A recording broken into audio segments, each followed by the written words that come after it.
Bienvenue sur Mot pour Mot, le podcast de la ville de Meaux. Retrouvez toutes les semaines un nouvel invité qui viendra apporter un éclairage ou une expertise autour d'un thème cher à notre ville comme la culture, l'éducation, la santé. Je vous donne rendez-vous donc chaque semaine pour un nouvel épisode à retrouver sur toutes les plateformes de streaming et sur le site de la ville. En attendant, belle écoute. On reçoit pour ce podcast Alexis Desponges qui vient de faire en vélo Meaux-Istanbul entre le 29 mai et le 25 juin. Bonjour Alexis. Bonjour.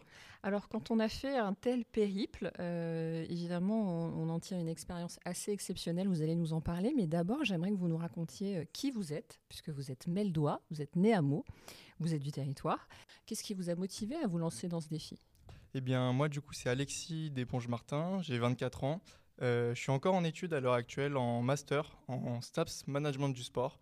Et donc parallèlement à mes études, je suis en alternance dans une agence de voyage à vélo et je crée des voyages à vélo. Donc dans la thématique. Et je fais du vélo depuis tout petit, on va dire du sport depuis tout petit. J'avais un club de BMX à côté de chez moi. Donc c'est comme ça que j'ai commencé le vélo. Et voilà, après j'ai aussi fait du foot, j'ai fait plein de sports, de l'athlétisme. Et le vélo, plus particulièrement, est resté dans ma vie. C'est le sport que je fais le plus.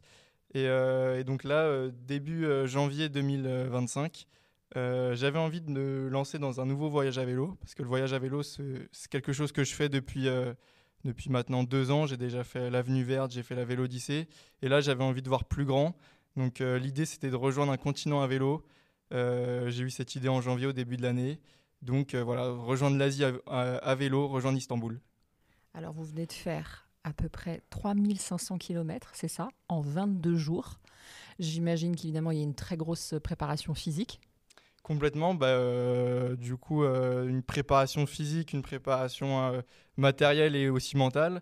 La préparation physique, elle est tout au long de l'année. Voilà, quand je fais du vélo, j'ai pas forcément renforcé l'entraînement, c'était plus rouler régulièrement pour travailler l'endurance.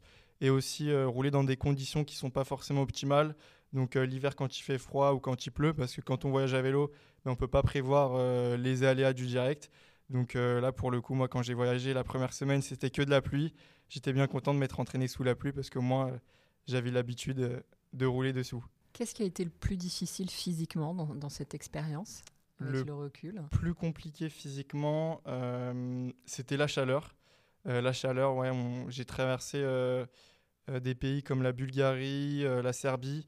Quand il y avait la canicule, enfin un début de canicule en France, il y avait la même chose en Europe. J'avais même pris une photo avec une station-service qui montrait 41 degrés. Donc à l'ombre, j'imagine pas combien ça faisait au soleil. Ouais, le plus dur, c'est le soleil, c'est pas forcément la pluie. En fait, la pluie, ce qui est difficile, c'est plus mentalement, mais ça freine pas forcément nos capacités physiques. Tandis que le soleil, la chaleur, on est vite ralenti, on a vite chaud, on a vite soif. Et qui dit faire du voyage à vélo, dit beaucoup boire. Enfin, c'est pas toujours facile de trouver de l'eau dans des pays comme la Bulgarie ou comme la Serbie. On peut pas forcément se servir dans des robinets, on sait pas si l'eau elle est potable. Et puis on parle pas la langue du pays, donc des fois demander de l'eau, c'est toujours un peu compliqué. C'est ce que j'allais vous demander. Est-ce que vous aviez préparé ce voyage ? Est-ce que vous aviez des points de chute ? Alors j'avais préparé l'itinéraire, j'avais en tête de traverser 8 pays. Donc premièrement la France, ensuite la Suisse, l'Italie, la Slovénie, la Croatie, la Serbie, la Bulgarie, puis ensuite la Turquie. Il y a un petit pays qui s'est rajouté à la liste, la Grèce.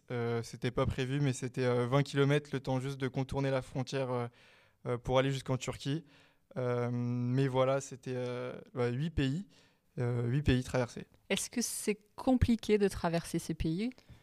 Est-ce que vous avez rencontré des contraintes, des difficultés dans cette traversée ? Non, c'était assez facile. Les pays qui sont dans l'Union européenne, c'est des passages de frontières libres. Donc on passe en vélo, il n'y a même pas de policiers, de gardes frontières. Les seuls pays où j'ai dû présenter mon passeport, c'était les pays qui étaient plus en Union européenne. Union, bien sûr, ouais, donc, mais encore là, c'était pas vraiment difficile. Il suffisait juste de présenter mon passeport. J'ai eu droit à 2-3 petites questions. Pourquoi tu viens en Turquie ? Qu'est-ce que tu viens faire là ? Pourquoi tu voyages à vélo ? Mais voilà, c'était assez facile. Est-ce que vous avez fait des belles rencontres durant ce voyage ? Des belles rencontres, j'en ai fait plusieurs. Les habitants chez qui j'ai pu dormir. L'optique, avant le voyage, c'était de me faire inviter chez les gens. Donc j'avais plusieurs plans en tête. Dormir directement dans leur jardin avec ma tante ou alors me faire inviter directement chez eux dans une chambre dans la maison. j'ai réussi à le faire. En France, au moins 3 fois. En Bulgarie, pareil. En Serbie, pareil. Et ce qui est drôle dans les pays où je ne parle pas la langue, c'est que même eux ne parlaient pas forcément du coup anglais. On arrivait toujours à se faire comprendre avec le langage des signes ou avec Internet, en traduisant directement avec ChatGPT, avec Google Traduction. Mais c'était super cool. On a partagé des repas, on a partagé des verres. Et ça, franchement, c'était un des meilleurs souvenirs sur le voyage.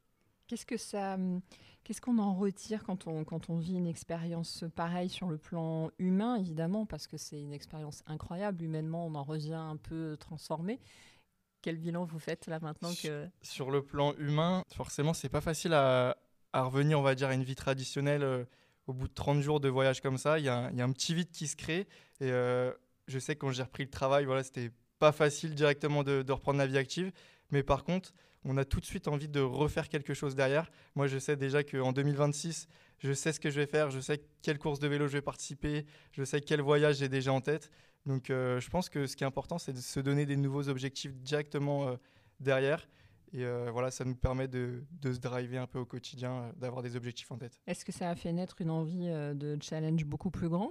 Ouais, justement, en 2026, j'ai pour objectif de participer à la Race Across France. C'est une course qui se fait, voilà, c'est la traversée de la France. Il y a plusieurs formats, 500 km, 1000 km, 2500. Je pense participer au 2500, c'est la version la plus longue. Et avec 10 jours au maximum pour finir la course, donc ça fait 250 km par jour. Donc voilà, là c'est le gros objectif de l'année 2026 pour le coup. Super, on a hâte de vous suivre dans cette expérience. Il y a une question qui me vient aussi, c'est que c'est une expérience très solitaire en fait, parce que alors au tout début du voyage, je crois que vous aviez un coéquipier. Complètement, avec qui je suis parti de Meaux jusqu'à Milan en 7 jours. Lui, alors il s'est arrêté jusqu'à Milan tout simplement parce que c'était son premier voyage à vélo. Il voulait expérimenter le voyage et il n'avait pas forcément la condition physique au moment donné pour continuer. Mais il est rentré en train et ça s'est très bien passé pour lui. Il était très content et là, il a directement déjà envie de recommencer un voyage et se relancer dans une nouvelle aventure. Qu'est-ce qu'on apprend sur soi après une expérience comme ça ? Parce que c'est ce que je disais, c'est une expérience très solitaire. Et finalement, on se retrouve quand même face à soi-même. Alors, en plus, si comme moi, vous avez suivi les stories d'Alexis pendant tout son parcours, on a vu évidemment avec vous tous les paysages que vous avez traversés et puis toutes les contraintes aussi en termes de météo, etc. Qu'est-ce qu'on apprend sur soi-même quand on est face comme ça à sa solitude, à son propre défi, à son challenge ? Déjà, premièrement, on apprend à se retrouver seul, à manger seul, à se parler à soi-même. C'est pas toujours facile d'être tout seul, mais je pense que la chose la plus importante qu'on tire après un voyage comme celui-là, c'est d'apprécier le confort après avoir vécu l'inconfort. Et je pense que c'est des choses simples du quotidien sur lesquelles on va se plaindre. Dans un voyage à vélo, c'est qu'un petit détail au final. Et ouais, je pense que c'est surtout apprécier le confort après avoir vécu l'inconfort. Alors, je pense à un petit exemple qui me revient en tête, c'est que je crois que vous avez pris une douche à un moment donné avec l'arrosage automatique d'un terrain de foot. Complètement. Ça, dans la vie de tous les jours, je ne serais pas ravi de me doucher sur un terrain de foot avec un arrosage automatique. Non. Mais sur le moment, c'était la meilleure chose qui m'est arrivée dans la journée. C'est la récompense de fin de journée. Complètement. En fait, on se reconnecte un peu à la nature aussi et aux éléments parce que vous avez parcouru aussi des paysages un peu plus compliqués. Il y avait de la montagne. Exactement. Il y avait la traversée des Alpes. Donc, c'était du dénivelé tous les jours. C'était le plus difficile ? C'était pas forcément le plus difficile parce que c'est plutôt une question d'habitude. On va moins vite, mais on ne fait pas forcément plus d'efforts. Avec le soleil, pour le coup, on n'avait pas du tout de soleil, on avait plus de la pluie et du vent. Donc le vent, à la limite, c'était quelque chose de difficile à gérer, surtout dans des lacets, dans l'école. On se fait vite déporter, mais ce n'était pas la chose la plus compliquée de l'aventure. Pour moi, je pense que la chose la plus compliquée de l'aventure, ça me revient, mais c'était le soleil, mais c'était aussi les chiens errants. En Bulgarie, en Serbie, quand un chien aboyait dans un village, il y avait les 10 chiens du village d'à côté qui sortaient, et ça m'arrivait de me faire courser par une quinzaine de chiens. Et les chiens, ils sont clairement là pour en découdre, donc ça fait peur. Moi, j'accélère en vélo, mais ils sont clairement plus rapides que moi. Donc. C'était le petit inconvénient à traverser parmi tous les pays. Qu'est-ce que vous retenez en termes d'images, en termes de souvenirs de tous ces pays que vous avez traversés ? En termes de souvenirs, les paysages que j'ai traversés, pour le coup, c'était super varié. J'ai traversé la Suisse, j'ai traversé l'Italie, les Alpes, j'ai traversé des plaines en Croatie, en Serbie, en Bulgarie. C'était une multitude de paysages que je retiens du moins. Et quelque chose que je retiens d'autre, c'était...